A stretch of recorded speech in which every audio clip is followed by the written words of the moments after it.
Mesdames, Messieurs, bonjour et bienvenue sur notre chaîne YouTube. Ici nous vous donnons la clé, alors si vous êtes nouveau, abonnez-vous et cliquez sur la cloche de notification pour ne plus rien manquer. Cela fait, on peut commencer. Comment la Russie soustrait l'Afrique à l'influence occidentale? Il y a un double jeu français. D'un côté, le président Macron feint de s'attirer les foudres des Ukrainiens pour conserver des relations diplomatiques avec la Russie. De l'autre, s'exaspère le conflit avec la Russie parce que celle-ci le chasse de son précaré africain avec ses affaires en or. Et Paris livre non seulement la totalité de ses canons César, mais un centre de recrutement quasi officiel pour les mercenaires. Non seulement l'impartialité du négociateur peut être mise en cause, mais le héros de la démocratie occulte le fait tout cela ne se joue pas en Ukraine, mais dans les rivalités, dans le pillage colonialiste du continent africain. À l'occasion de sa rencontre avec le président actuel de l'Union africaine, le président sénégalais Macky Sall, et le chef de la commission de l'Union africaine, Moussa Mahamat du Congo, le président Poutine a précisé la nature des relations que la Russie, dans le sillage de l'URSS, entretenait désormais avec l'Afrique, y compris sur le plan alimentaire. Daniel Beltrade. La Russie innove dans son engagement avec l'Afrique. Vladimir Poutine a tenu ses propos lors d'une réunion avec les dirigeants de l'Union africaine, une association de pays comptant plus d'1 milliard d'habitants. La Russie aidera à résoudre les problèmes alimentaires du continent noir. Qu'est-ce que Moscou espère obtenir des Africains en retour? Nous sommes à une nouvelle étape de développement et nous attachons une très grande importance à nos relations avec les pays africains, a déclaré vendredi le président Vladimir Poutine. Le dirigeant russe a reçu dans sa résidence de Sochi Bocharov-Rochi, les deux principaux dirigeants de l'Union africaine, une organisation qui regroupe 55 États du continent. Du Maroc à l'Égypte, en passant par l'Angola et l'Afrique du Sud, Sochi a accueilli le président actuel de l'Union africaine, le président sénégalais Macky Sall, et le chef de la Commission de l'Union africaine, organe exécutif dont la fonction est similaire à celle de la Commission dans l'Union européenne, Moussa Mahamat du Congo. Je voudrais rappeler que notre pays a toujours été du côté de l'Afrique, soutenant l'Afrique dans la lutte contre le colonialisme, a déclaré Poutine. Nous pensons que l'Afrique, dans son ensemble et ses différents États avec lesquels nous avons traditionnellement de très bonnes relations amicales, sans aucune exagération, ont de grandes perspectives. À partir de là, nous avons l'intention de développer davantage nos relations avec l'Afrique dans son ensemble et ses différents États, a déclaré le dirigeant russe, cité par l'agence TASS. Rappelons qu'il y a une quinzaine de jours, le ministre des Affaires étrangères, Sergei Lavrov, a effectué une visite en Algérie, au cours de laquelle le président de cet État méditerranéen, Abdelmadjid Tebboune, a déclaré que son pays restait attaché aux relations amicales avec la Russie.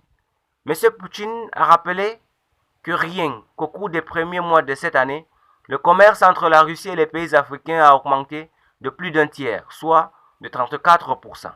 Ceci, notons-le, dans une situation de sanctions occidentales qui était considérée par leur initiateur comme l'instrument d'un blocus mondial contre la Russie. Pour sa part, le chef de l'Union africaine, Macky Sall, a souligné que les sanctions occidentales contre la Russie, qui compliquent l'exportation de céréales et d'engrais, devraient être levées.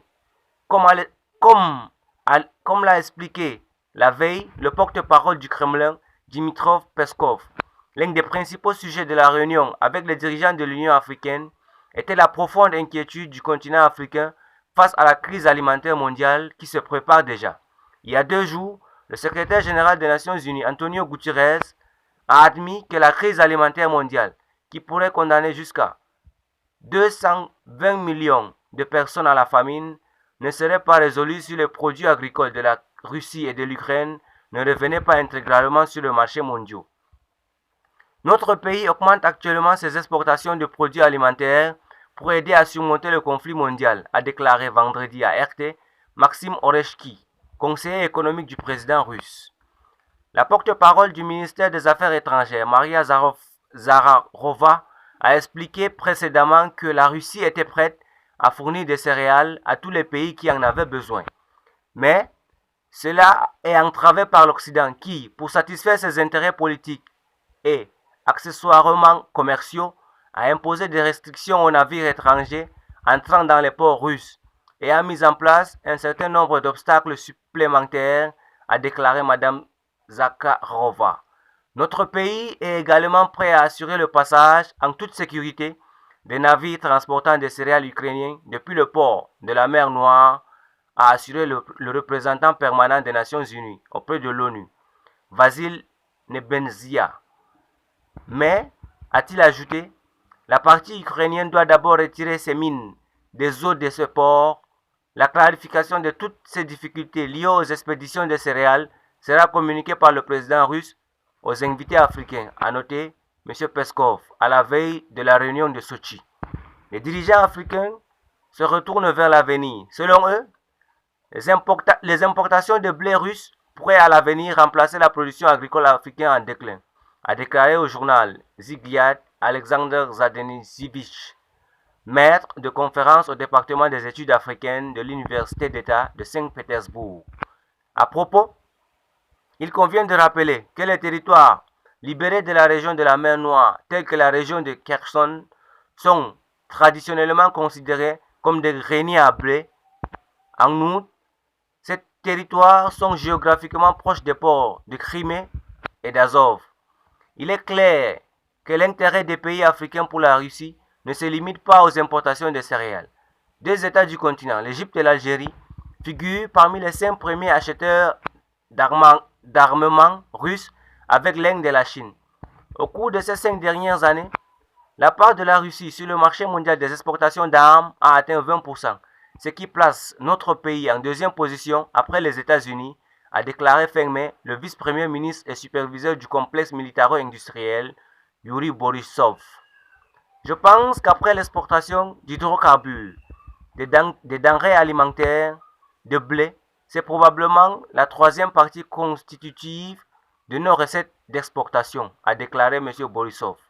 Cité par l'agence TASS, selon une estimation réalisée en septembre dernier par la publication américaine The National Interest, environ 50% des exportations militaires de la Russie étaient destinées précisément à des clients africains, notamment des armes légères, des véhicules blindés et des avions. La solvabilité des partenaires africains ne doit pas être sous-estimée. Selon les experts, même les pays africains les plus pauvres comme l'Éthiopie affichaient une croissance du PIB de 5 à 10% avant le coronavirus, affirme Edouard Chesnokov, maître de conférence à l'Université fédérale d'Extrême-Orient et journaliste international pour Komsomolskaya Pravda, spécialiste dans les destinations africaines. Notre interlocuteur est récemment rentré d'un voyage au Mali où des rassemblements de masse en faveur de la Russie ont eu lieu. Lors de ses précédents voyages dans le nord-est de l'Afrique, un journaliste a observé de ses propres yeux la circulation intense sur la route Djibouti-Addis Abeba. Cette route particulière est principale voie par laquelle les zones intérieures de l'Afrique de l'Est, avec une population de plus de 100 millions d'habitants, sont approvisionnées en importation depuis la côte de Djibouti, a expliqué l'interlocuteur. Cette route était encombrée de véhicules chargés de matériaux de construction, de paquets de barres, d'armatures et d'autres marchandises. Aujourd'hui, ces produits sont principalement importés de Turquie, dont les hommes d'affaires les achètent en Russie et se contentent ensuite de les revendre en Afrique. En d'autres termes, l'Afrique et l'interaction avec elle ont un énorme potentiel économique, a ajouté M. Chesnovkov. Il ne faut pas oublier que l'Afrique, avec sa population de 1,2 milliard d'habitants, est un marché énorme, a-t-il dit. Selon M. Chesnokov, les contacts avec les pays africains peuvent aider la Russie à résister à la pression de l'Occident. À son tour, notre pays a la possibilité d'importer des pays africains des métaux du groupe platine à terre rare qui sont nécessaires aux industries de haute technologie, a déclaré M. Zadanich. Selon les experts, l'Afrique produit 90% du platine qui entre sur le marché mondial, plus de la moitié des diamants, environ 50% du chrome et du titane. M.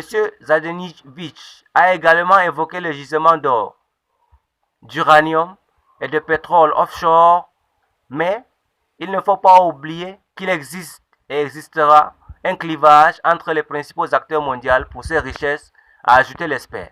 Les pays africains sont certainement intéressés par la poursuite et la création de nouveaux projets conjoints pour l'extraction des ressources naturelles, a déclaré l'économiste Vassili Koltcharov. En outre, il existe également des perspectives pour les approvisionnements alimentaires en réponse aux exportations de céréales. Il existe une grande opportunité pour la Russie d'importer des fruits, du café, des noix, a ajouté l'économiste. Toutefois, ces échanges ne seront pas effectués en dollars américains, prédit Koltcharov. Une ligne de coopération mutuellement bénéfique est déjà en cours de construction pour le règlement en monnaie nationale ou en rouble, a ajouté l'interlocuteur. La Russie continuera à coopérer avec ces pays dans le domaine du commerce. Les États africains qui sont orientés vers une coopération à long terme avec la Russie ne se soumettront pas aux sanctions suivant les instructions de Washington et de Londres, a souligné l'expert. Il convient de noter que, selon les prévisions de la publication analytique américaine Foreign Policy, en raison de la pression exercée par les pays occidentaux sur l'imposition des sanctions anti-russes, les pays africains pourraient faire revivre le mouvement des non-alignés, une force politique importante de la seconde moitié du XXe siècle. La Russie peut se réveiller indispensablement à l'Afrique sur le plan idéologique et développer la coopération dans un format anti-impérialiste, a souligné M. Koltcharov. Lors de la réunion des présidents, il a été formulé que la Russie n'appartient pas à ces États qui n'ont offert à l'Afrique que le projet impérieux pour chiffonner les ressources. La Russie construit des relations d'une manière différente, ce qui est très important pour le continent. La Chine cherche à devenir une nouvelle puissance coloniale en Afrique et beaucoup n'aiment pas cela. L'Afrique veut conserver son indépendance et c'est pourquoi le format de la coopération avec la Russie est optimal. Moscou s'intéresse à la stabilité des systèmes étatiques des pays africains et n'a pas l'intention de s'immiscer dans leurs affaires intérieures, a conclu M. Koltcharov. Merci pour votre attention. Si vous êtes nouveau, n'oubliez pas de cliquer sur la cloche de notification et de vous abonner à la page. Merci et à la prochaine vidéo.